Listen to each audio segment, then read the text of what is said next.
I've worked hundreds of missing persons cases in my years with the NCA, but the file marked Melissa Turner was different from the start.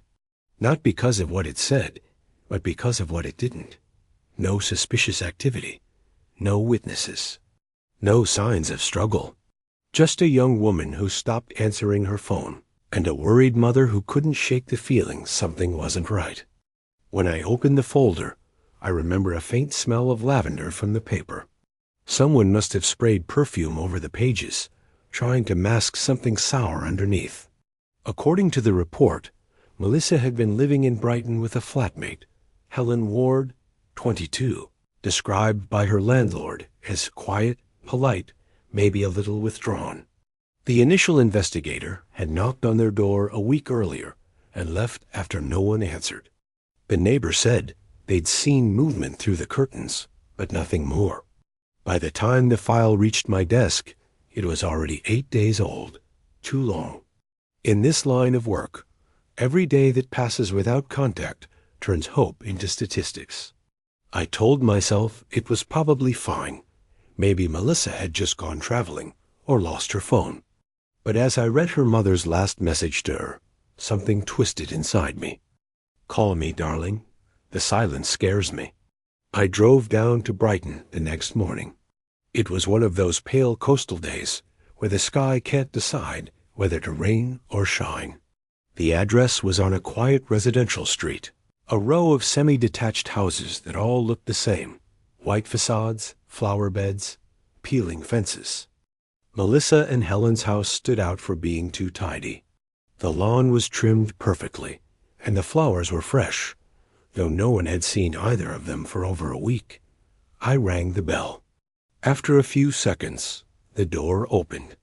A young woman appeared, short, blonde, wearing an oversized cardigan. She smiled like she'd been expecting me.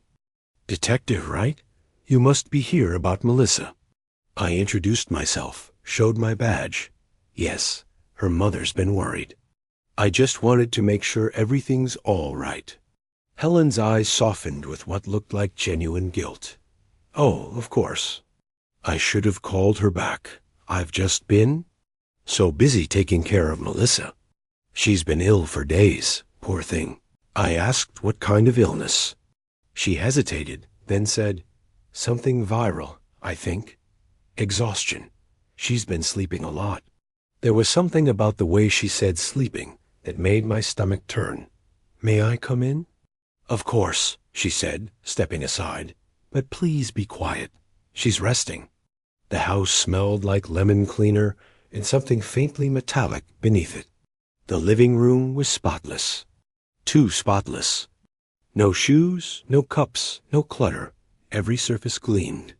There was no sign of anyone actually living there. Helen led me down the hallway, talking rapidly, as if filling silence was a matter of survival. I've been working double shifts lately, and I think that's how she caught it. You know how people get run down when they're stressed? I nodded, though I wasn't really listening. I was watching her hands. They were trembling slightly as she balanced a tray, a bowl of soup, a spoon, a folded napkin. Lunchtime, she said brightly. Perfect timing. We stopped outside a bedroom door. The air was cooler here, heavier. She's still asleep, Helen whispered, but you can take a peek if you like. I promise she's fine. She opened the door slowly. The first thing that hit me was the smell. Sweet at first, lavender and fabric softener. Then beneath that, something that made my throat tighten. Decay. Melissa lay on the bed, under a thin white blanket. Her hair was brushed, her clothes clean, her face covered in a thin layer of moisturizer that gave her a waxy sheen. For a second, I thought she might be alive, just pale, fragile, sleeping deeply. But then I saw her chest. Still, no rise, no fall. Helen didn't seem to notice. She set the tray down, smiled gently, and said, "See? She's getting better. I've been feeding her every day." Then she dipped the spoon into the soup and lifted it toward Melissa's lips. The liquid spilled over, running down her chin, soaking into the collar of her shirt. Helen laughed softly. Oh dear. Making a mess again. I couldn't move, couldn't speak. It was like watching someone replay a memory that had rotted from the inside. Helen, I said carefully, how long has Melissa been resting? She blinked, as if the question confused her. Oh, I don't know. A week? Maybe more. Time's strange when you're caring for someone. I stepped closer, trying to keep my voice steady. Helen, I think Melissa's gone. The smile vanished. For a moment, she just stared at me. Eyes wide, face blank. Then, softly, no. She's just tired. Helen, please listen to me. She turned back to the body, brushing Melissa's hair from her face with trembling fingers. She's always tired when she's sick. You'll see. She'll wake up. When she looked at me again, her expression had changed. Calm but hollow, as if the truth had already hollowed her out from the inside. I knew I had to call it in, but I didn't want to set her off. I said, Helen, why don't we step outside for a moment? Get some air. She hesitated, then nodded. Just for a minute. I don't want her soup to get cold. In the hallway, I whispered into my radio, asking for immediate backup. Then I turned, and she was staring at me. You're not taking her, she said quietly. Helen, no one's taking. Her voice rose, shrill, shaking. She needs me. If she goes, I'll be alone again. She lunged. I caught her wrists, small, but strong, and pushed her back gently. She struggled, sobbing now, screaming words I couldn't even understand. When backup arrived minutes later, they found her on the floor, clutching the bowl of soup like it was a child. As they led her away, she whispered through her tears, She's not gone, Detective. She's just quiet. You have to be quiet too, or you'll wake her. The medical team confirmed what I already knew. Melissa had been dead for at least 6 days. Her body showed signs of being cleaned and redressed multiple times. The coroner said she'd likely died of natural causes, maybe a heart condition. Helen's breakdown came after. A denial so deep it became its own world, one where Melissa never left, where death was just another kind of sleep. When I locked the case file later that night, I thought it was over. But as I closed the folder, a faint smell of lavender drifted up again, and for a brief second, I swore I heard the sound of a spoon tapping gently against porcelain, like someone was still feeding her. I told myself it was over. I filled out the reports, turned in the keys, and watched them carry Helen away, still whispering about soup and sleep.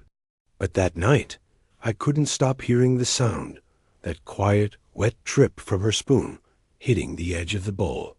The image wouldn't leave me, her sitting on the floor beside that bed, feeding something that couldn't eat. The department psychiatrist called it secondary trauma. I called it something else, contagion, a madness that lingers like perfume in the air, waiting for someone to breathe it in. 2 days later, I was called back to the flat. Apparently, a few items had been overlooked in the initial sweep. Notebooks, mostly.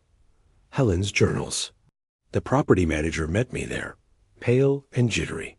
He handed me the spare key and said, I won't go in again. That place hums.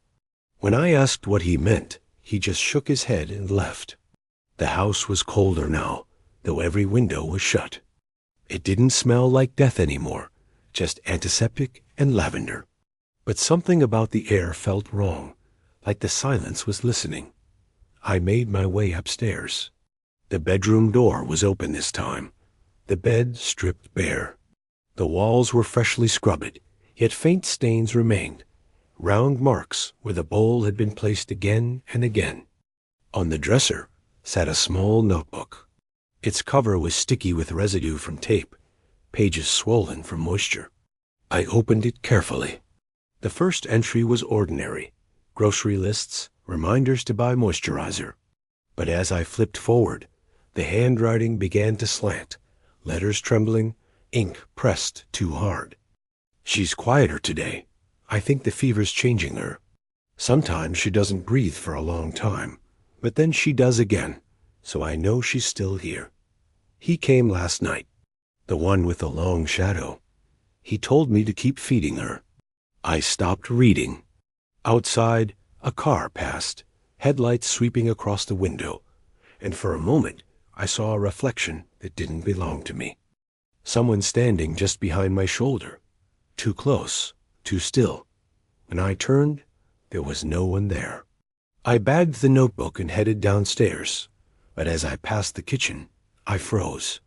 The smell of soup filled the air, not old, fresh. On the counter sat a single bowl, steam rising from it. Next to it, a spoon. I stepped closer. The soup was still warm. Chicken broth, carrots, tiny bubbles on the surface. And then I noticed it, a smear of red across the rim. Not ketchup, blood. I backed away, my hand reaching for my radio, but before I could speak, I heard movement from upstairs. Footsteps. Slow. Uneven. There. I drew my gun and shouted, "Police!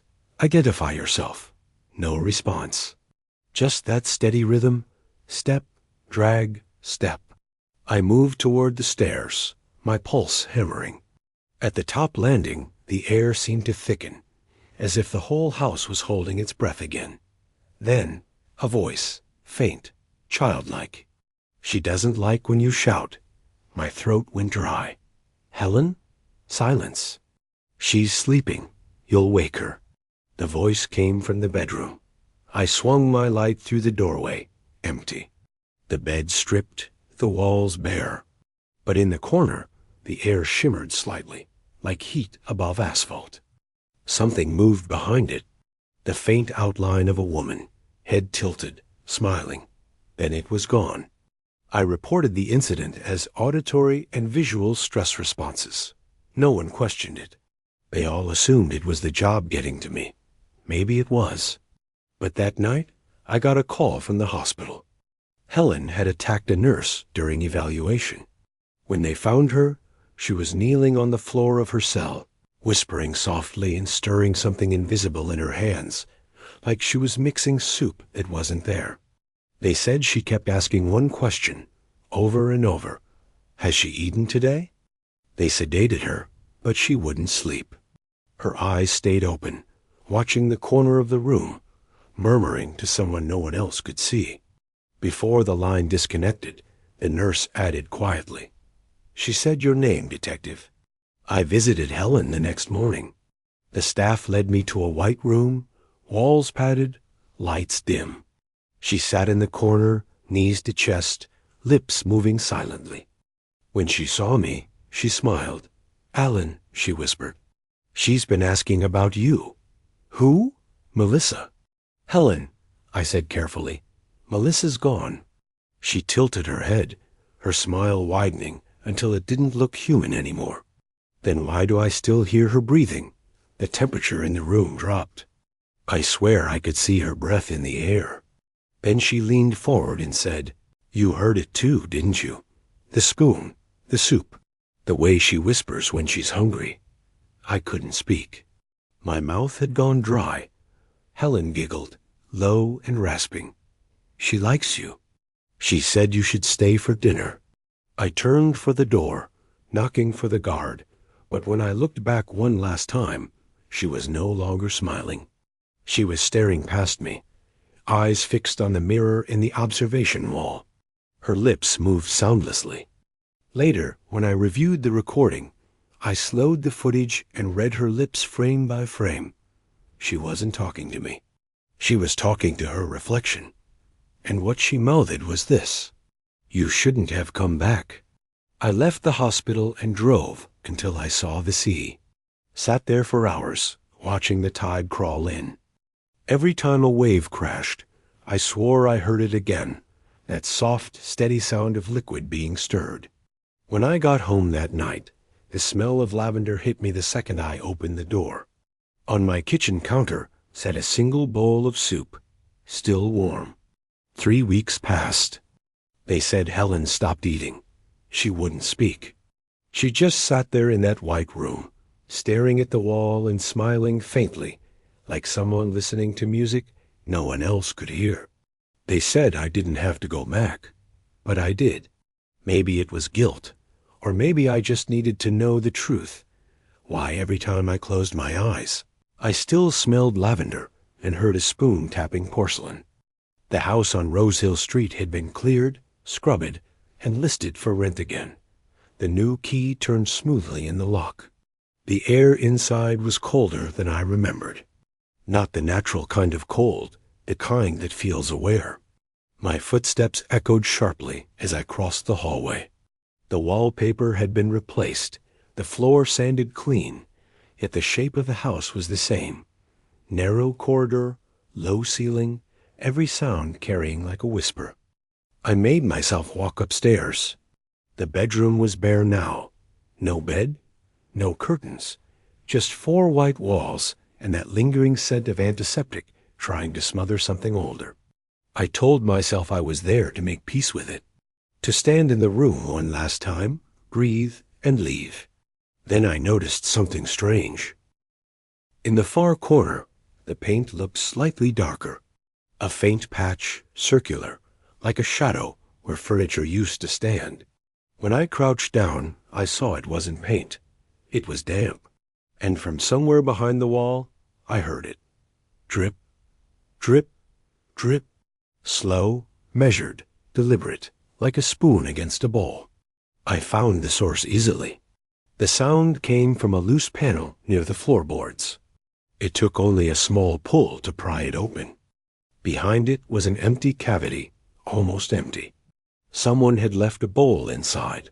Ceramic, off-white, hairline cracks running down the sides. And at the bottom, a thick residue of something dark brown and sticky. Soup, or what was left of it. I should have left right then, but I couldn't, because next to the bowl was something else. A photograph. 2 women smiling on a sofa, mugs in their hands.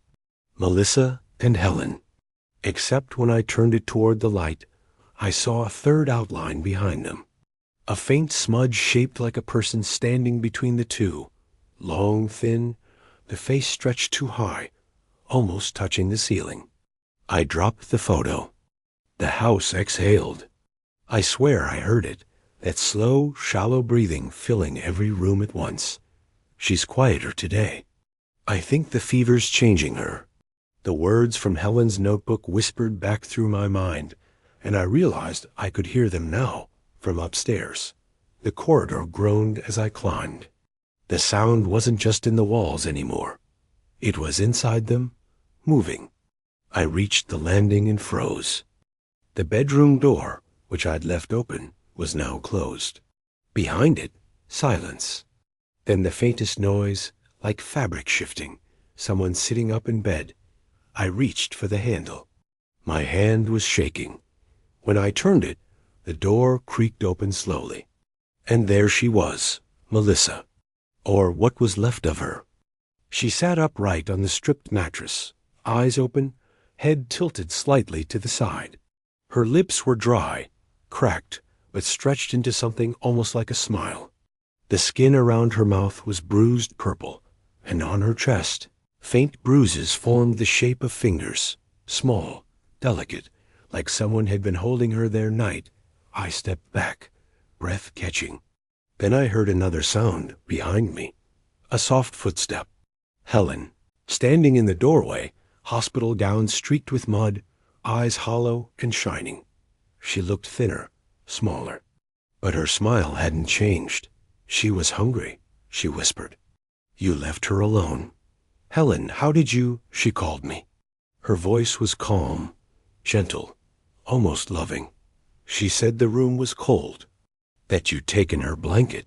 I reached for my radio, but there was only static, a faint rhythm underneath, like the tapping of a spoon. Helen stepped closer, her shadow sliding across the floor toward the bed. Don't you see, Detective? She said softly. She doesn't die. She just waits to be fed. She placed a small container on the bedside table, one she'd brought with her from the hospital.